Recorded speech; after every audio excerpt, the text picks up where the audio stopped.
او الله دې د پریشانو او د مصائبو نه مشکلاتو نه الله دې د امن ذریعه وګرځي او د هر پریشانۍ او مصیبت نه د هر تکلیف نه دې الله مونږ او تاسو ټول محفوظ وساتي. ورونو کله نا کله داسې مشکلات مخې ته راشي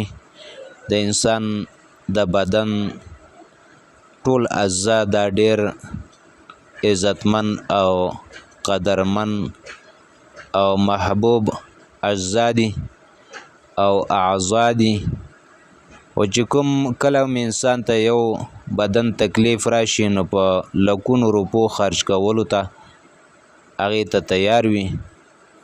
نو پای کې یو اندام چې نو هغه د انسان په وجود کې هغه غوږونه دي او کله چې هم په غوږ باندې درد وي نو کله ماشوم په غوږ درد وي زنانه ته پته نه لګي ماشوم جاړي او چغې وباسي نو هغه کله یو ځای ګوري کله بل ځای ګوري کله په ډاکټرانو ګرځي نو بیا د هغې دپاره څاڅکي ورکوي هغه څاڅکو سره نور مشکلات هم مخې ته راځي. او زه تاسو ته داسې وظیفه ښیم هغه غټ وي که ماشوم وي او د چا په غوږ باندې چې هم درد او تکلیف راغی او دی دا وظیفه په صحیح معنو سره هغه وکړي هم په دې طریقه باندې د الله په حکم باندې د الله په اذن باندې د الله د نوم په برکت باندې الله پاک به هغه درد هغه تکلیف هغه د ماشوم او که لوی وي نارینه وي او که زنانه وي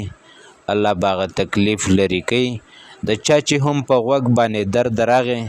نو هېڅ هم مه ګرځئ بلکې مالوچ راوالی او هغه مالوچو باندې 3 ځله یا سمیعو یا سمیعو یا سمیعو 3 ځله دا اسم د الله دا نوم د الله تعالی دا ووایئ او هغه مالوچ پې دم کوئ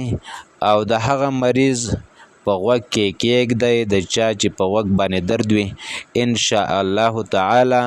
بفضله د هغه درد هغه تکلیف هغه به د دغه غوږ نه الله پاک لرې کوي. همدغه طریقه یې ده مالوچ به راواخلي او 3 ځله به پرې دا لفظ ووایي یا سمیعو یا سمیعو یا سمیعو او مالوچ به پرې دم کړي او غوږ کې به یې کېږدي